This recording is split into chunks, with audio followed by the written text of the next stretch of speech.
Welcome back to Beyond the Curve. Have some great videos for you today. Please like, share, and subscribe, and leave comments below. Let's get it.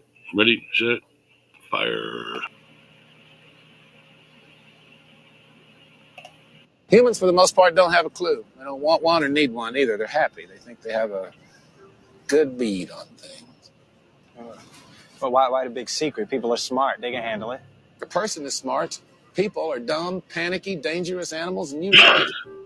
1,500 years ago, everybody knew the Earth was the center of the universe. 500 years ago, everybody knew the Earth was flat. And 15 minutes ago, you knew that people were alone on this planet. Imagine what you know tomorrow. We don't have time for a meeting of the Flat Earth Society. A group of social criminals, these people in the space program.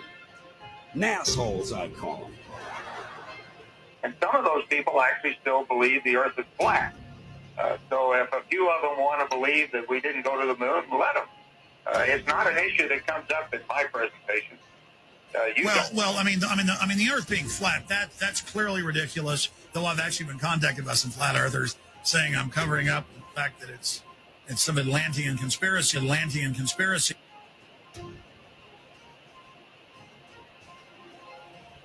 NASA. But you can see we got a nice red serpent tongue coming through there. NASA. And there's the UN flag. Also, we see the flat Earth. Oh, of course, if I say flat Earth, then I'm an idiot. Right? That's what I'm telling you, right? It's a ball. There's no Antarctica in this. It's cold out here. Yeah, it is. It's like the South Pole. It's like a deep South Pole, if there was one. There isn't, though. Peters projection. It has fidelity of axis. Fidelity of position. East-west lines are parallel and intersect north-south axes at right angles. What the hell is that? It's where you've been living this whole time.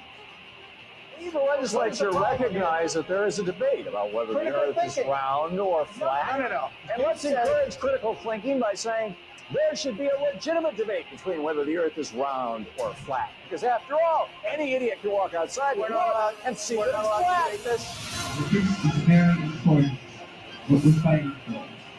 Because I'm tired, I'm really tired of the manipulation.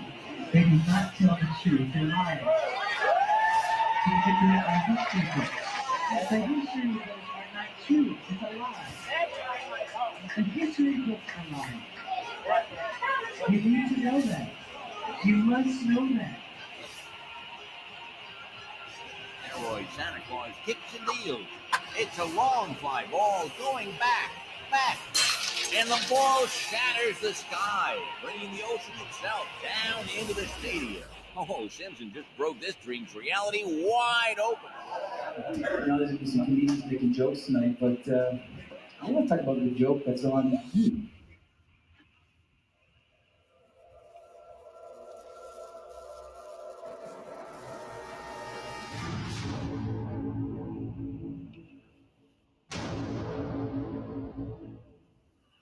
The German cartographer Mercator originally designed this map in 1569 as a navigational tool for European sailors. The map enlarges areas at the poles to create straight lines of constant bearing or geographic direction. So it makes it easier to cross an ocean. But Yes. it distorts the relative size of nations and continents.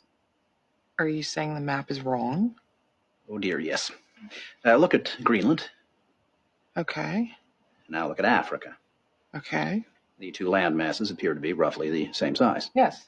Would it blow your mind if I told you that Africa is in reality 14 times larger? Yes. Here we have Europe drawn considerably larger than South America. When it's 6.9 million square miles, South America is almost double the size of Europe's 3.8 million.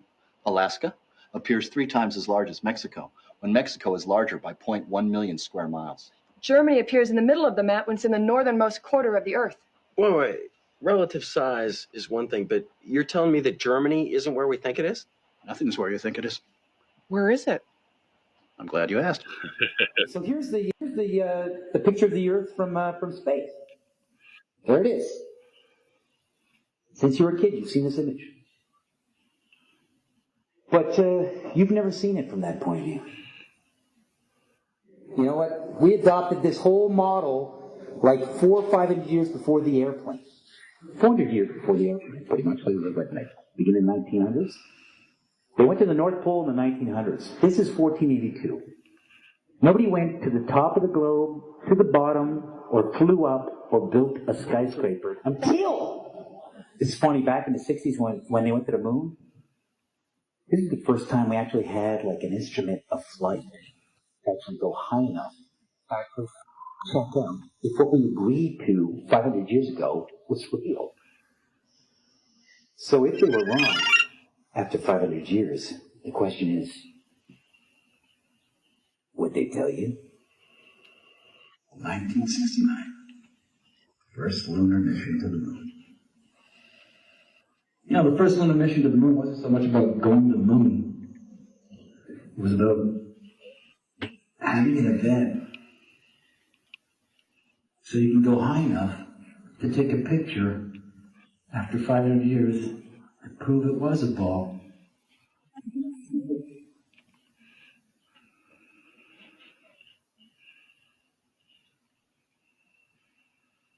And they had as king over them the angel of the bottomless pit, whose name in Hebrew is Abaddon, but in Greek he has the name Apollyon.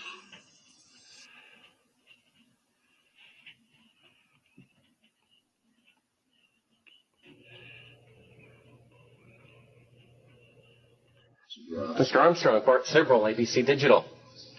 Wanted to give you the opportunity to swear on the Bible that you walked on the moon. The two most watched televised events in history, the moon landing and the towers falling.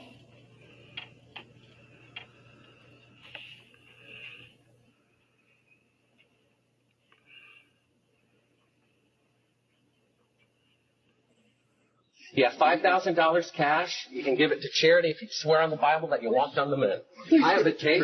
That'd be fine. Why don't you swear to? Why not? Why won't you do it? And it's funny, when you click on Google Images, photo of the Earth, you'll see 40 pages on Google.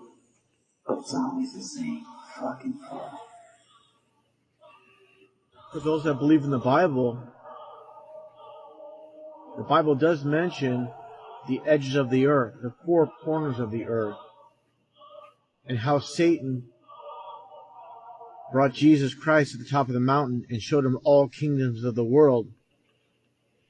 How can Satan show Jesus all kingdoms of the world if the world is round? How can there be edges of the world if the world's a sphere? The Bible also mentions how the earth is immovable and is set on pillars. So for the believers that still believe in the ball earth, the round earth, got to reconsider, according to science and the satanic system, the earth is supposedly tilted at a 23.4 degree angle off vertical. And that leaves you at 66.6 degrees off horizontal. Now, what are the chances of that?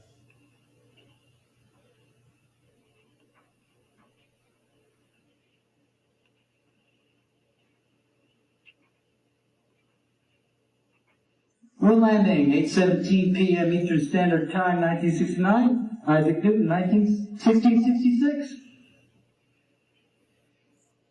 1966. Most people saw the lunar landing and they swear on it because they heard on the radio. CBS put up screens all over in Central Park, along with NBC, you know, so they could work with groupthink dynamics. Reality is reinforced by group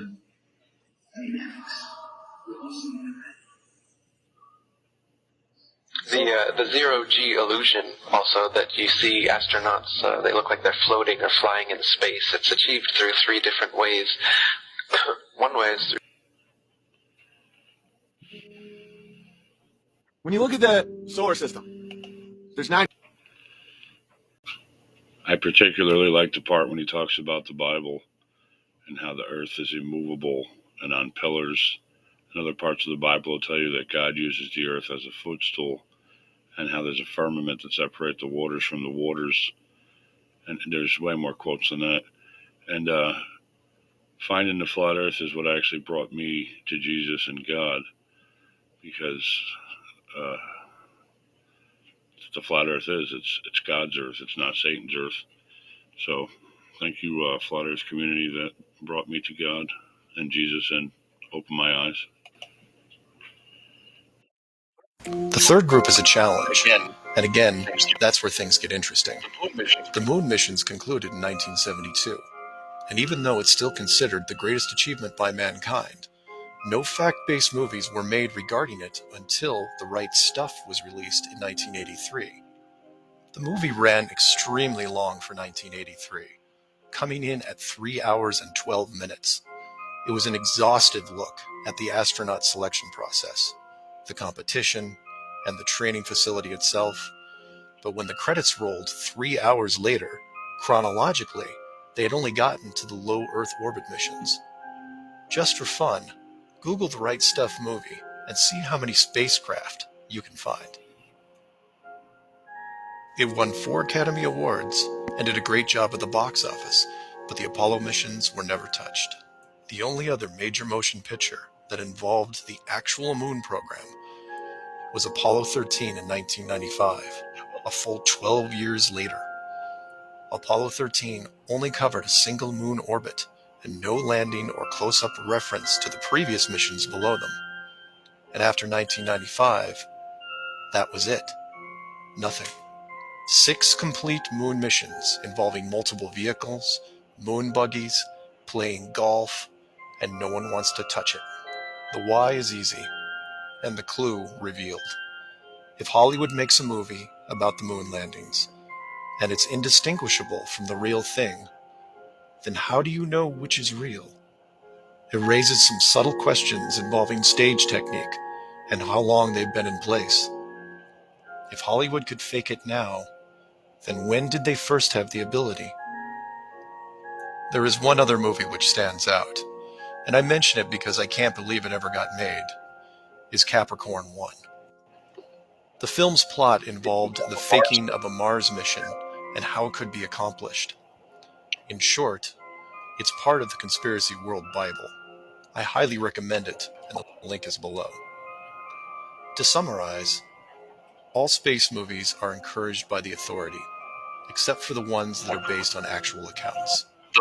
Those are not allowed. The moon program has been buried in entertainment because the moon cannot be reached. It's either outside the barrier or just a highly rendered image, like any planet you see when entering a video game. The world is flat, and this is just one clue. It's part 3, the map makers. This is part of a series of clues that can help you get your head around both the design of the flat Earth system we live in and who has been involved in the deception to hide it from you.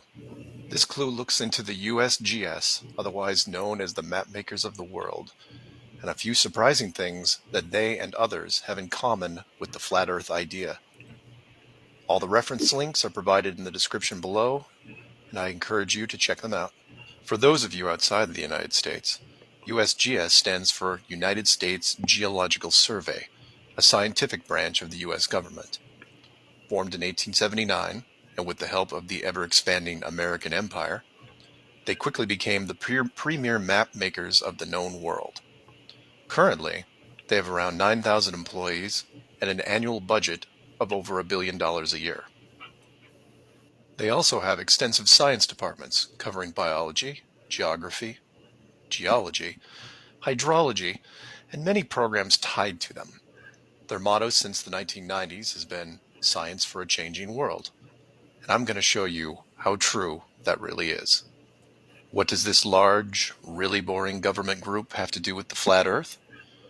To understand that, you have to look into their origins, which is in geography.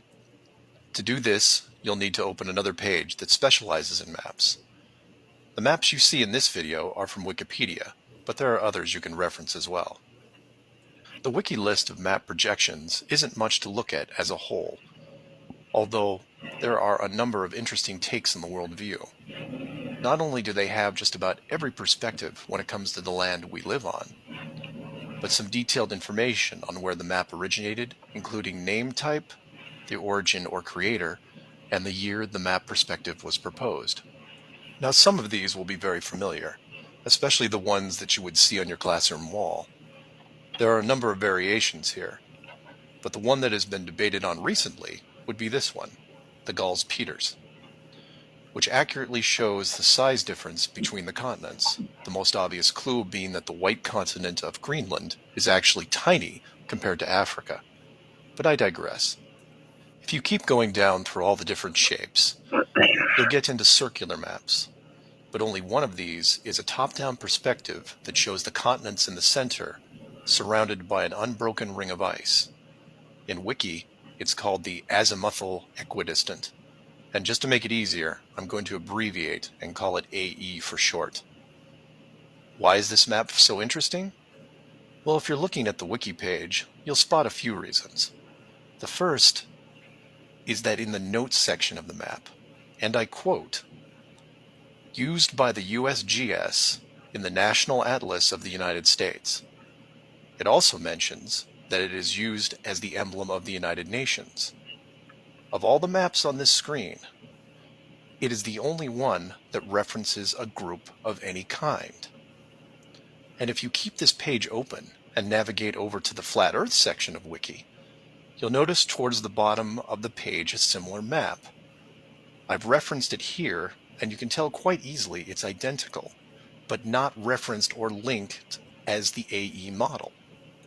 To make things even more strange, we go back to the USGS model, and you see that it was first proposed 1,000 years ago, and you may think, well, that's a bad link. So you compare it with the person who proposed it, and you get this guy, Al-Biruni. Who was Al-Biruni? Well, he lived around 1,000 years ago and was considered one of the greatest scholars of his era, schooled in multiple sciences. Have you ever heard of him? I hadn't. Maybe it's multiple bad references in Wiki. Well, no, because NASA knows who he is and named this moon crater after him. So why is the USGS using a version of the world map designed by a 1,000-year-old Persian scientist? Because it's correct. That's why. So to be clear, let's compare them again. The United Nations flag, the USGS official map of the Earth, and the Flat Earth model. All identical, but one isn't recognized and instead ridiculed as an outdated look at the world. And this is one of those political quandaries that the authority gets stuck in. The short version is this. The government is on the same page as the Flat Earth, but they can't admit it, even in confidence. We know the Earth isn't flat, they say, but it really is. We know you use the same map as we do, but ours is just an image. And anyone who says differently is obviously crazy. It makes you wonder how long the USGS has been using that model as an official reference. The United Nations started using it for their logos in 1945, and then made some final adjustments in 1947. And the UN flag also raises a few questions, like, why isn't Antarctica represented on the map? Is it supposed to be assumed in the outer circle, or perhaps the spiky olive branches on the outside? They don't mention it anywhere online. Once asked, why is the public so stupid? Was the creator of the Star Wars series. And just take a look at the logo. Again, signs and symbols. What they're all about. The flat earth truth in plain sight.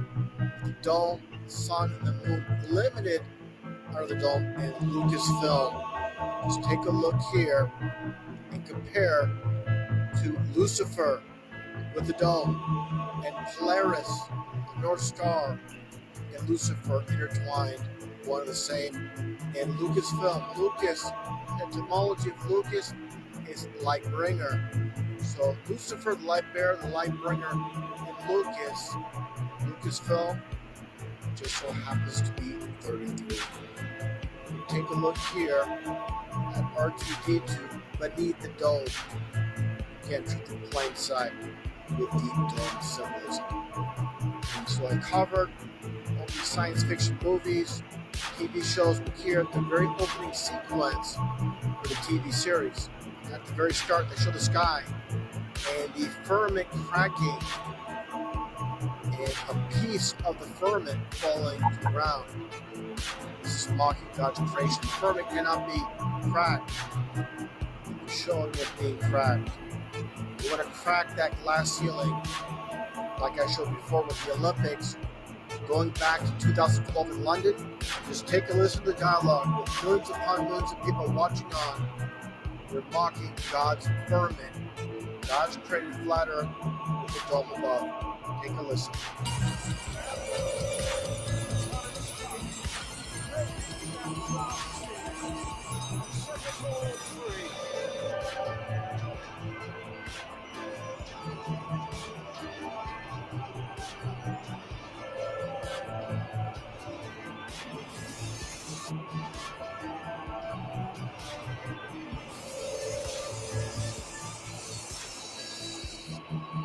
Miranda symbolically did, breaking the glass ceiling. From the Olympic Games from South Korea, the opening ceremony depicting God's firmament with the stars secure within. Obviously, they love to put the truth in plain sight, just like you see here with this one movie production company called Inner Space with the firmament and the star. And it may be hard to see tonight, but we are all standing under a glass ceiling right now. I know we have still not shattered that highest and hardest glass ceiling, but someday someone will, and hopefully sooner than we might think right now.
All the world is a stage. Further, I have to give a disclaimer so this does not get taken down. This video was made strictly for entertainment purposes only. Nothing in this video should be considered factual. We simply point out patterns and things that we notice. Matter of fact, let's just go ahead and say the whole damn video is scripted. All right, now that we've satisfied the guidelines, let's get into it. Welcome to history class. My name is Katie, and today I will be your teacher. But don't worry, I'm going to teach you about the true history of our world. You know, our hidden history. The history that they don't teach you about in the history books or in school. I bet a lot of you didn't know that you have gone your entire lives without seeing a real representation of our Earth in a map. Yeah, you heard me correctly. I am willing to guarantee that regardless of your age, you have lived up until this point without seeing an actual representation of the Earth that we live in, represented in any type of map. And that's because every map that the government gives us is either distorted or messed with. Yet there has been an actual map that has depicted an actual true image of the Earth that we all live on. And it has been directly above our heads for our entire lives. Only problem is all of us are too distracted with our phones to actually look up. This is the moon that we look at every day. Only thing is, it probably has never occurred to you that in order to understand the Earth that we live on, all you need to do is look at the moon. I will explain to you now what it is exactly that you are looking at and how come you don't see it. The surface image of the moon contains a map of the Earth. In fact, it seems to be the only true map that we have ever been given. It is mirrored, distorted, and stretched. However, it is beyond a shadow of a doubt a reflection of the map of the Earth, depicting all of the continents and their right size proportions. It takes a little while for you to adjust your mind to be able to see it, because you are trying to reprogram an entire life of indoctrination. But once you see it, it is undeniable. And you may even realize that this is not the first time that you are seeing this map depicted. The UN has been using this map as their official logo for a very long time. Someone isn't telling us the truth. While studying the moon map, a lot of people have noticed that it depicts extra land masses that are not accounted for in our 2023 updated Earth map. These extra land masses account for the lost civilizations known as Atlantis and Lemuria. It is definitely a very interesting bit of history that I can guarantee that you were not taught as a child or even as a young adult. And this concludes today's hidden history lesson. Please let us know your thoughts and opinions about this video in the comment section. And as always, make sure you like, follow, and share for more videos. How awesome is that? The moon depicting the land below. And like I've said in previous videos, if you go close to the ice wall, you'll see the moon will look a lot differently because it's showing you different land masses that you've never seen. So the moon would look completely different than it looks here in the middle of our ice rink, the 7 continents.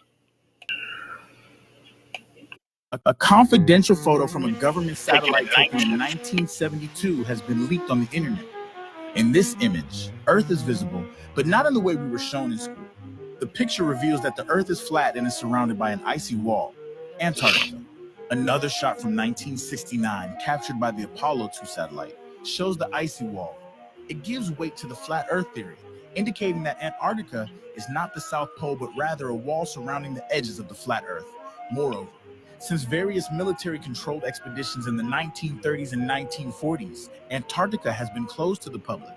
This raises suspicion and prompts the question, what are they hiding from us?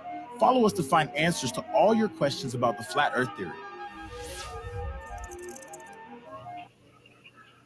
Force the reset of the world.